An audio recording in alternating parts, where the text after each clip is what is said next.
Todos. Vamos a empezar lo que es la videoconferencia que la Asociación de Estudios Psicológicos y Sociales tiene preparada para esta tarde. El título es la felicidad y el estrés. Damos la bienvenida a todos los socios colaboradores, a todos los alumnos, a todos los simpatizantes nuestros que directamente están ahora en la plataforma Jitsi escuchando la videoconferencia y que luego van a poder participar en lo que será todo el debate. Y también pues le damos la bienvenida a todos aquellos que estáis conectados en YouTube, porque actualmente se está dando en streaming esta conferencia también en YouTube y que luego la dejaremos ya grabada en nuestro canal de YouTube para todos aquellos que quieran volverla a ver o que no hayan podido hacerlo y quieran comentársela a alguien para que la pueda ver. Entonces, a continuación le doy la participación a Javier Garcés, psicólogo y presidente de la asociación, que es el que va a hacer un poquito la presentación de la charla. Como quieras, Javier. Bueno, en primer lugar, saludar a todos los que estáis viendo esta interesante y útil conferencia a través de las diversas plataformas en que se está emitiendo en directo y en diferido. Voy a presentar a Miguel Ángel Ramos y la interesante y útil conferencia sobre la felicidad y el estrés que va a impartir. Para los que no le conozcáis, Miguel Ángel Ramos es uno de los más destacados psicólogos españoles por su experiencia, por su conocimiento y por su capacidad de comunicación.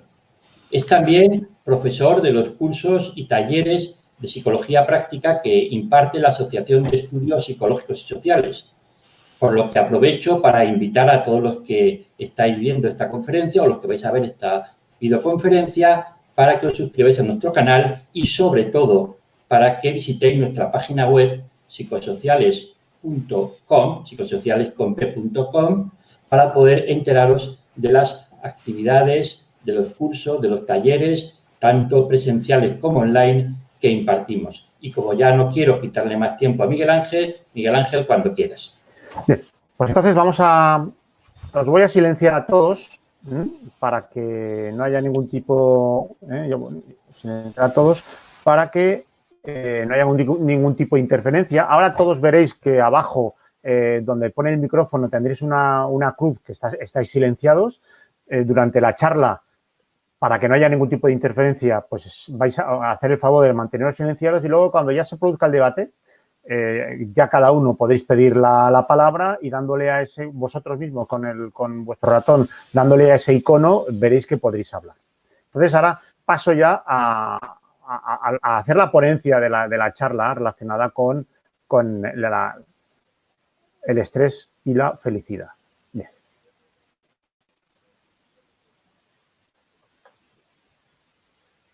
Bien. Pues entonces, con relación a la felicidad y el estrés, primero, antes de nada, querría haceros una pregunta. ¿Cuál es vuestra opinión sobre el estrés? No me contestéis, os pido por favor que simplemente os apuntéis, o intentéis recordar.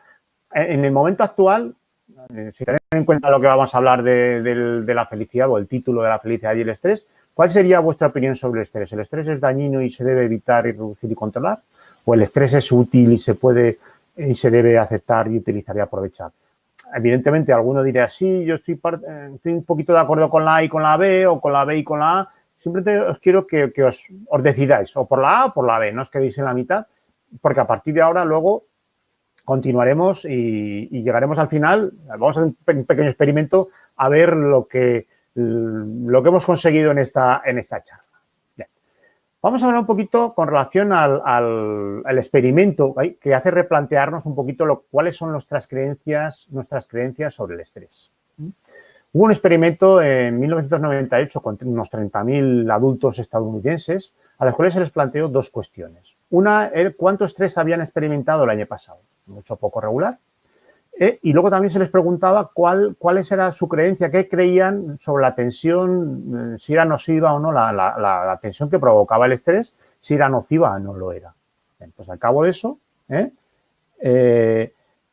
lo que se hizo es a los 8 años siguientes, en 2006, se miraron los registros para saber cuántos de esos 30.000 estadounidenses participantes habían fallecido.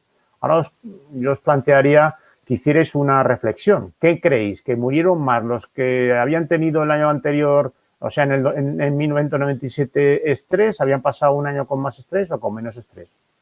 Mentalmente, ¿qué diríais? Vamos a ver un poquito cuáles fueron los resultados. Los resultados, ¿quién tuvo más riesgo de muerte? Yo creo que mucho a lo mejor habéis acertado, pero bueno, luego lo comentaremos al final. El tener un alto nivel de estrés, durante los que dijeron que habían tenido el año anterior un alto nivel de estrés, aumentó en un 46% el riesgo de muerte. Aquellos que habían tenido más estrés murieron en un 43% más. Pero esto solamente se aplicaba a los que creían que el estrés era malo para la salud. Entonces aquí, por otro lado, ¿quiénes son los que menos riesgo de muerte tuvieron? Los que reportaron un alto nivel de estrés, pero no lo veían como dañino, tuvieron el riesgo menor de morir.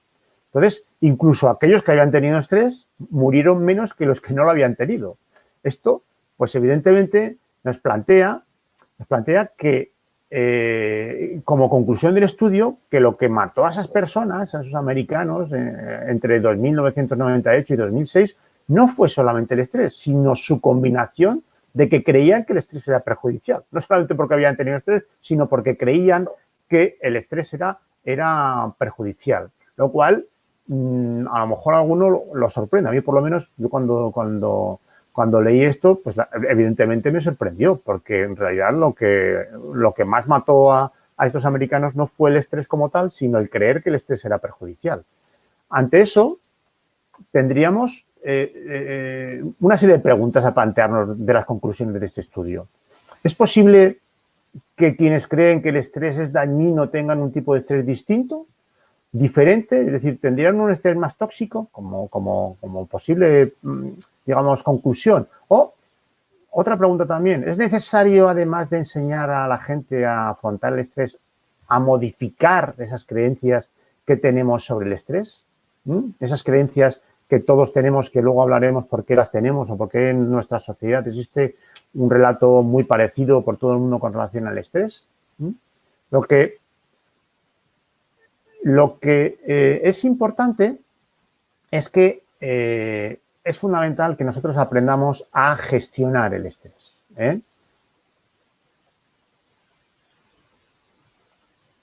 Es fundamental que aprendamos a gestionar el estrés en vez de evitarlo. Esto sería un poquito una de las conclusiones fundamentales. ¿A qué estamos acostumbrados? A luchar con el estrés, a enfrentarnos al estrés.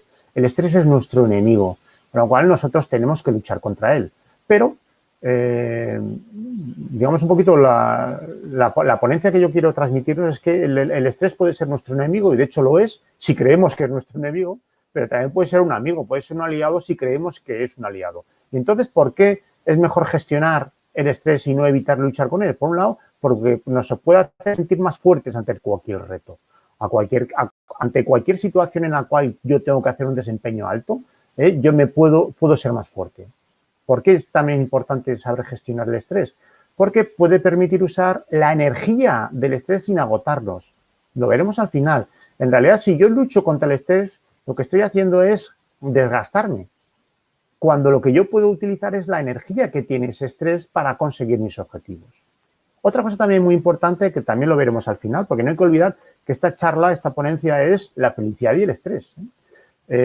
Y uno de los elementos fundamentales relacionados con la felicidad, con nuestra felicidad, son nuestras relaciones positivas, es nuestra vinculación social, las relaciones que tenemos. Pues bueno, el saber gestionar el estrés puede ayudar a convertir experiencias estresantes en una vinculación social más de aislamiento, más que de aislamiento. O sea, nos puede ayudar a relacionarnos con la gente muchísimo mejor que si no lo tenemos. Y luego también el gestionar el estrés, lo que me puede conducir es a unas nuevas formas de encontrar un significado con relación al sufrimiento, con relación a los malos momentos que yo estoy pasando. A esos malos momentos que yo puedo tener cuando tengo el estrés, en las cuales, entre comillas, sufro, yo puedo sacarles unos resultados positivos. Entonces, lo que hay que hacer para gestionar, ¿qué hay que hacer para gestionar el estrés? Entenderemos una definición un poquito coloquial. ¿Qué sería el estrés? Como aquello que surge cuando está en juego algo que me importa. ¿Hay algo que me importa? Me importa mi trabajo, me importa mi familia, me importa mi pareja, me importan mis amigos, me importan muchas cosas. Entonces, cuando algo de eso que a mí me importa está en juego, es cuando yo me estreso, ¿vale? Para saber gestionar el estrés son dos cosas fundamentales. Habría que tener en cuenta dos cosas fundamentales. Una, lo que sería reconsiderar el estrés, es decir, cambiar esas creencias sobre el estrés. Y luego ya la otra sería la de transformar el estrés, que sería cambiar el efecto de esa tensión, de esa presión que el estrés ejerce sobre mí, justo en el momento en que nos sentimos estresados. En esta ponencia solamente vamos a hablar de la primera parte, de cómo reconsiderar el estrés, porque, bueno, podría ser, o de hecho, mi planteamiento es hacer una segunda videoconferencia o una segunda charla presencial en la cual hablaríamos de cómo transformar el estrés. Pero el primer paso antes de transformar el estrés es cambiar esa creencia. Y ahora vamos a hablar sobre todo de cómo cambiar esas creencias y de la importancia de que las creencias tienen sobre todo nuestros pensamientos y nuestras conductas y nuestras emociones, pero en este caso sobre el estrés. Bien. Entonces vamos a hablar a continuación de la reconsideración, de cómo cambiar, cómo reconsiderar ese estrés. Bueno, os voy a contar otro experimento, un experimento sobre una situación estresante y la noción del estrés. Se produjo, imaginaos una situación de una selección de personal en la cual a nosotros nos hacen una entrevista y en el tribunal, o en el tribunal que me están haciendo a mí la entrevista, no solamente hay una persona, sino que hay 3 o 4 personas, como veis en la diapositiva. Los que me están haciendo esa entrevista, pues que evidentemente ya de per se es una situación estresante. Todos hemos estado en una situación de una entrevista de selección de personal y sabemos que es estresante, pero imaginaros que ese tribunal que con el cual nosotros estamos haciendo la entrevista, además, su comunicación verbal y no verbal es negativa. O sea, hacen comentarios, diga lo que diga, tanto bueno como malo como regular, ellos hacen todo de forma que yo me sienta mal, que yo me estrese. Esa sería la situación estresante, ¿vale? A todos los sujetos experimentales se les hizo lo mismo. El tribunal compuesto por 4 personas, lo que hacían era criticar verbal y no verbalmente o demostrar poco acuerdo o poca sintonía con lo que estuvierais diciendo. Con lo cual, al estrés ya de per se de la entrevista se le sumaría el estrés provocado por ese tribunal, que lo estaba haciendo adrede. Bien, pues bueno, a los sujetos experimentales se les dividió en 2. A una mitad de los sujetos anteriormente se les había presentado un vídeo y el vídeo se titulaba La mayoría de la gente que cree que el estrés es negativo, pero las investigaciones indican que en realidad es útil. Ese es el vídeo que se les puso. Y a la otra mitad se le puso un vídeo contrario, que se titulaba La mayoría de la gente cree que el estrés es negativo, pero las investigaciones indican que es más extenuante de lo que se creía. Es decir, a todos los sujetos experimentales se les sometió a la misma situación estresante, pero la noción que tenían del estrés había sido condicionada o había sido manipulada por el vídeo que se les había puesto antes.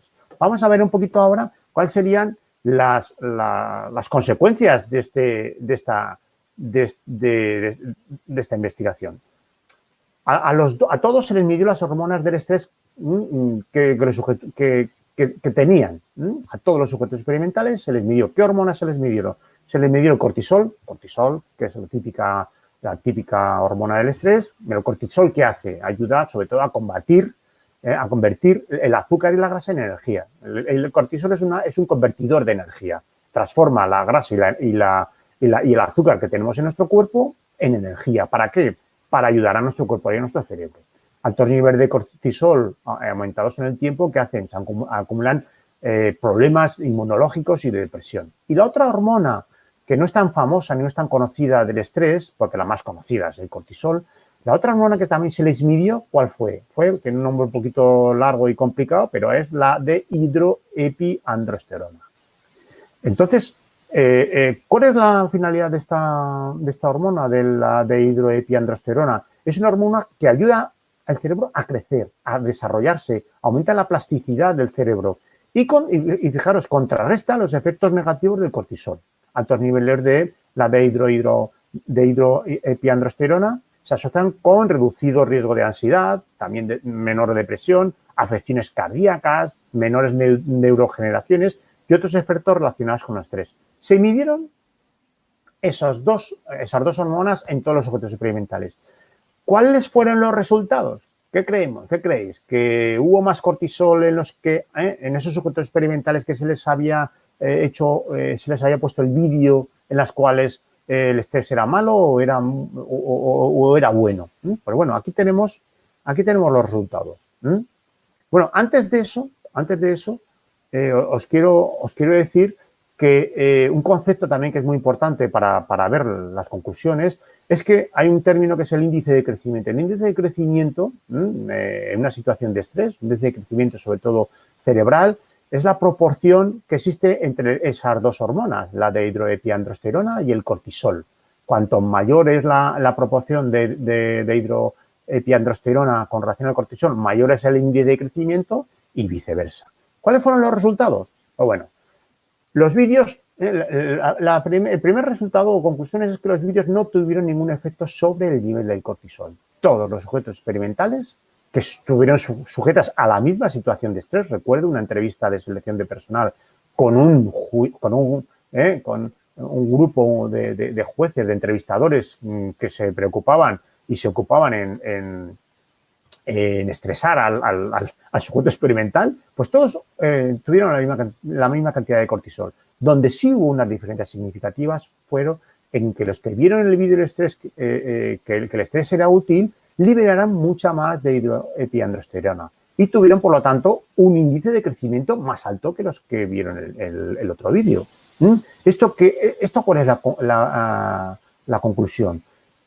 Que juzgar útil el estrés, que son aquellos que lo tuvieron, que vieron el vídeo de que el estrés era bueno, los volvía así, se creaba una realidad biológica diferente. O sea, el simple hecho de haber puesto a dos grupos experimentales dos vídeos completamente distintos hacía que ante la misma situación, que era exactamente igual para todos, su cerebro segregara el mismo cortisol, pero distinta cantidad de dehidroepiandrosterona.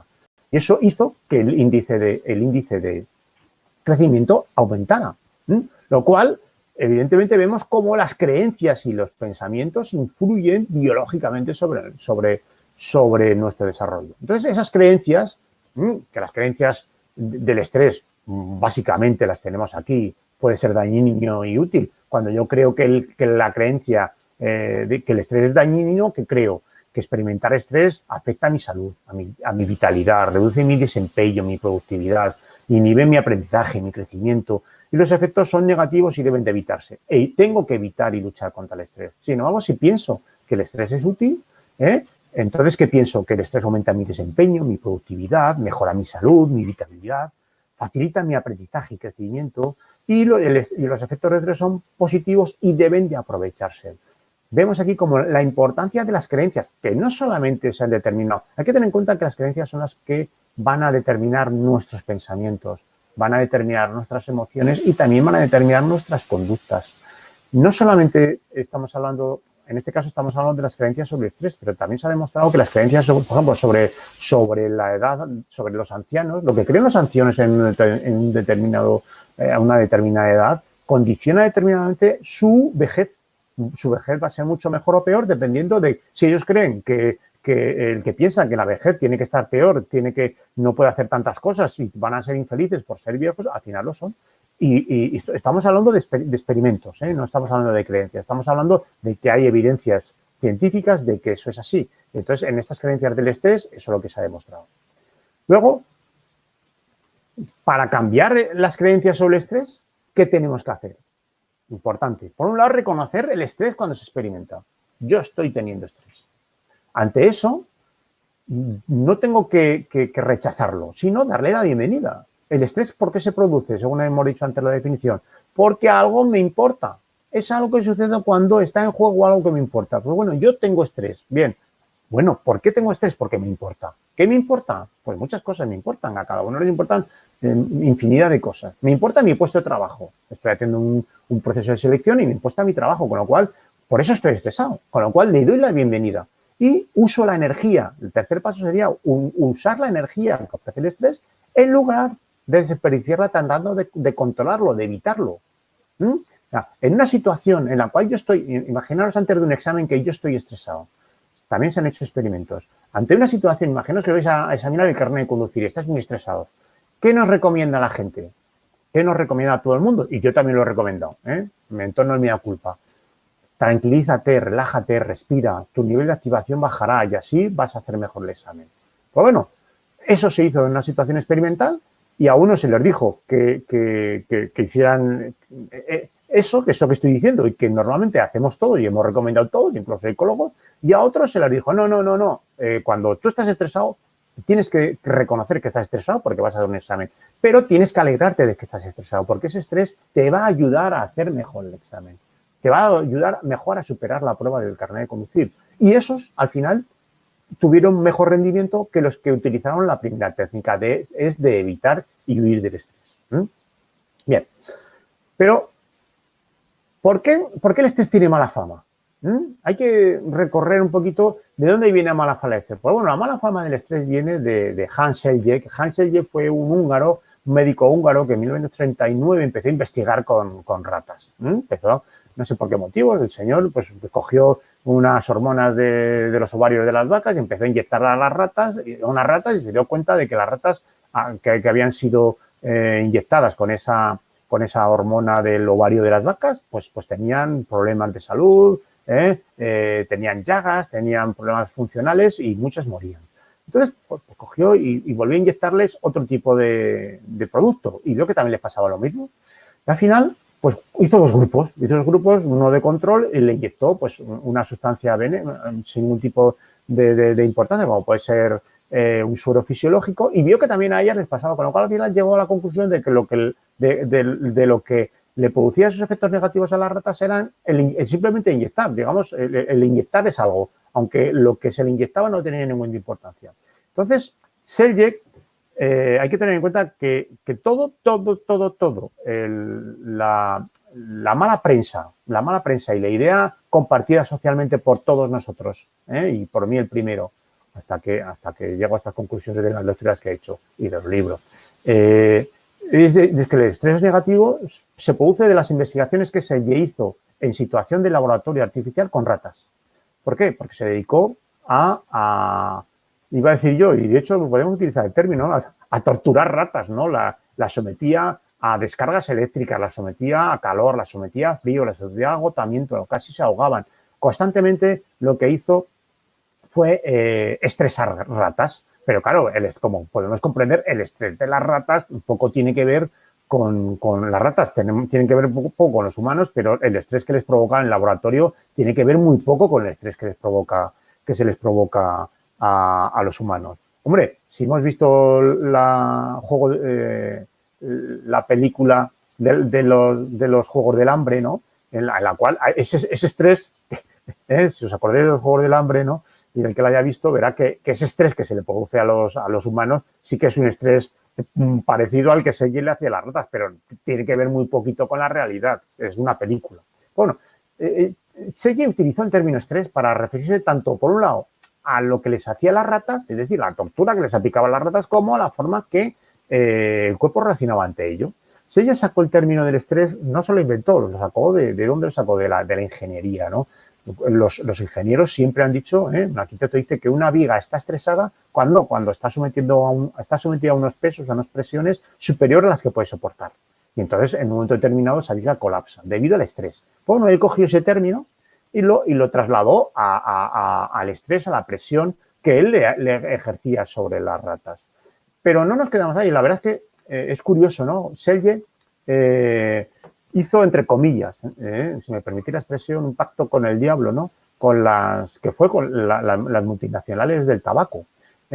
Y debido a ello, lo que encontraron, el aliado que encontraron las multinacionales, el lobby del tabaco con Selle, es que la tensión, la ansiedad era mala. Entonces, claro, en humanos el tabaco lo que bajaba era el nivel de activación, bajaba la ansiedad, con lo cual el tabaco era bueno. De hecho, incluso, para que veáis, en el Congreso de los Estados Unidos, Selle llegó a hablar en favor del tabaco, diciendo que eso era bueno para la salud de las personas porque tendrían menos estrés.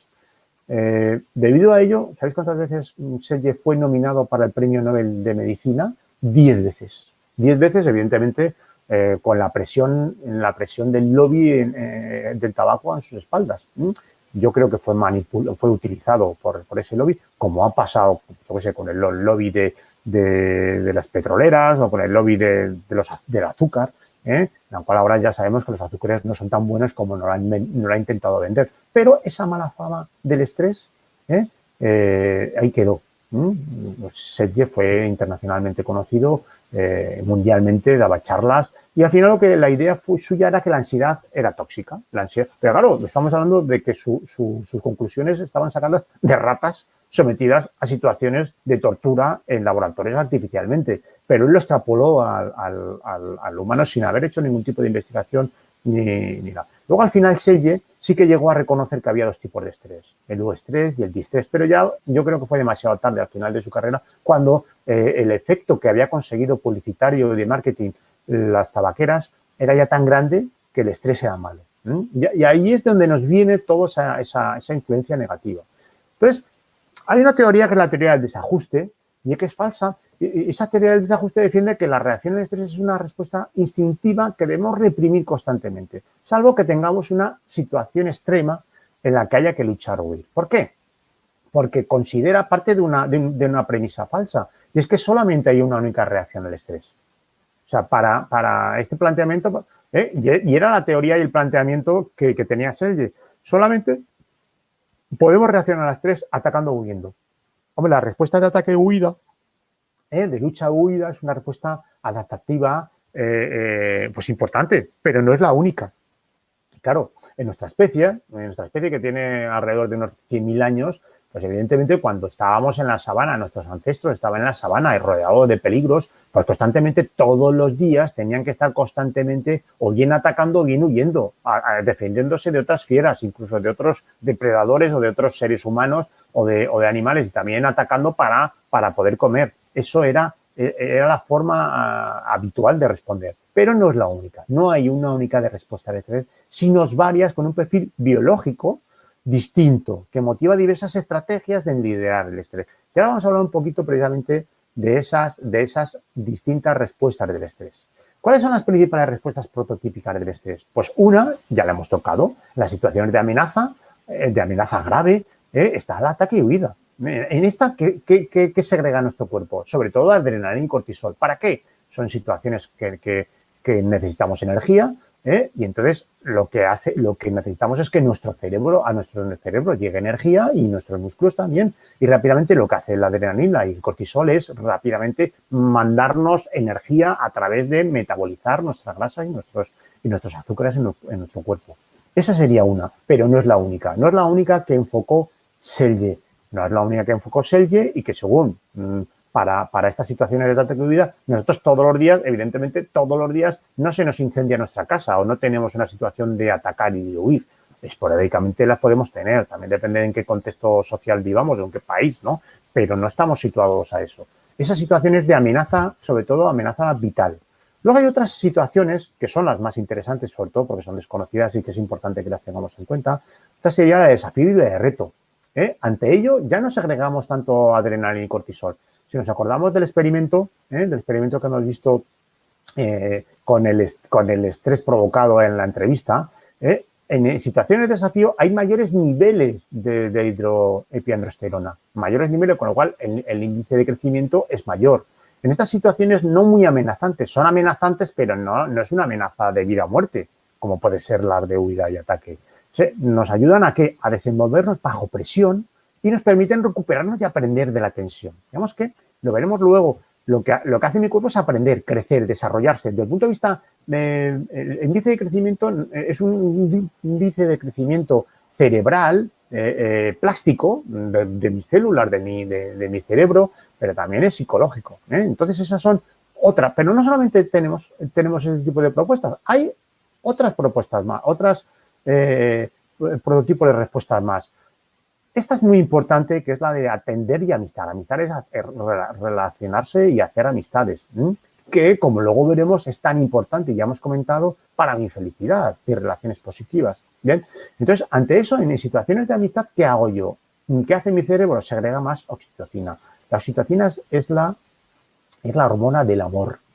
Entonces, ante ello, cuando yo segrego, entre otras cosas, todo el mundo, sobre todo las mujeres sabréis, y las que habéis dado a luz, que la oxitocina es fundamental a la hora de dilatar y en el proceso del parto. Ya digo, es muy esa hormona o ese neurotransmisor, dependiendo de dónde se encuentre. En este caso, cuando hablamos de un neurotransmisor, se le llama el neurotransmisor del amor, pero también tiene otras funciones como son esta que digo de incrementar nuestra empatía. También nos hace confiar y ayudarnos de quienes nos importan. Las relaciones sociales son fundamentales. También nos hacen más valientes, refuerzan nuestro corazón, o sea, nuestro músculo cardíaco lo hacen más fuerte y aumentan lo agradable de la sociedad y bienestar de interesarnos por los demás. Por eso se llama del amor. Entonces la oxitocina motiva las relaciones con los demás. Y eso es importante y tiene mucha relación con mi felicidad. Y luego también hay otra propuesta, otra respuesta fundamental, que es la de aprender y la de crecer. El estrés tiene una etapa, después de cuando acaba, toda etapa de estrés tiene una recuperación. Cuando nuestro cuerpo y cerebro regresan a un estado no estresado, ¿vale? Entonces, las hormonas del estrés nos ayudan a recuperarnos tanto física como psicológicamente. Y se produce lo que se llama la inoculación del estrés. ¿Qué es? La inoculación del estrés es una especie como de vacuna, por la cual el estrés pasado enseña a mi cerebro y a mi cuerpo a gestionar el estrés futuro. Eso es lo que no podemos entrar en detalles, no podemos entrar en el curso, sí que entramos, en el curso de psicología práctica sí que entramos en lo que es la resiliencia. La resiliencia es el crecimiento postraumático. O sea, ante situaciones desagradables que son estresantes, mi cuerpo se puede hacer más resiliente. De hecho, hay investigaciones que los niños que en edad temprana han tenido una enfermedad, por ejemplo, cáncer, luego son mucho más resilientes porque el estrés que les ha provocado el pasar a la infancia esa situación pues bueno, tan desagradable como es vivir un cáncer temprano, luego les hace más resilientes. Sin embargo, aquellos que han estado sometidos a un estrés, por ejemplo, de maltratos continuados, ya es una amenaza vital. Esos maltratos continuados han provocado ya no que sean resilientes, sino que su respuesta sea más de ataque-huida, ¿no? Bien, y luego, en esta fase de aprender y crecer, lo que hace en nuestro cerebro es aprender y crecer. Bien, entonces, ¿cuál es la respuesta de estrés que debemos elegir? Pues bueno, diferentes situaciones estresantes, hemos visto que hay distintas respuestas, pero depende de las situaciones, suelen causar respuestas distintas. O sea, en una situación en la cual mi vida está en peligro, a lo mejor no puedo adoptar una amenaza de desafío, o sea, una respuesta de desafío o una respuesta de amor, ¿no? Lo ideal es que las respuestas sean flexibles y acordes con las circunstancias. Si nosotros analizamos nuestra vida cotidiana, veremos que a lo largo de un día, poquitas, por no decir ninguna, son las situaciones en las cuales yo tengo que atacar o huir. La inmensa mayoría serán situaciones en las cuales son prosociales o son situaciones de desafío y de retos, ¿no? Sí que nuestros genes condicionan nuestra sensibilidad a distintas hormonas, como siempre. Los genes condicionan, en este caso, a distintas hormonas de estrés, pero esas diferencias genéticas, como siempre, no son determinantes, simplemente condicionan. Y nosotros podemos influir en la forma en que nuestro cuerpo responde hacia el estrés. Precisamente hemos hablado de la inmunidad, ¿no? De esa vacuna. Cada momento de estrés es una oportunidad para transformar nuestras relaciones instintivas en él. Luego, ¿cuáles son las paradojas del estrés? Cuanto más alto es el índice, y esto evidentemente estoy comentando resultados de investigaciones, cuanto más alto es el índice de estrés de una nación, más alto es el índice de estrés, más alto también es el bienestar nacional. Parece que a priori, hombre, la inercia de la mala prensa que tiene el estrés, que podemos tachar a la manipulación, sobre todo que en serie, si se dejó, eso habría que verlo, si se dejó o no se dejó, o fue muy manipulado sin saberlo por parte de las vaqueras, pero esa mala prensa parece que no concuerda con esto. Y luego las personas más felices son las más estresadas, pero no deprimidas, sin llegar a la depresión, ¿vale? Estas califican su vida como ideal. Las personas felices que están estresadas, que tienen estrés, y estamos hablando del estrés, de las distintas respuestas que podemos tener. Y altos niveles de tensión se asocian tanto a angustia como a bienestar.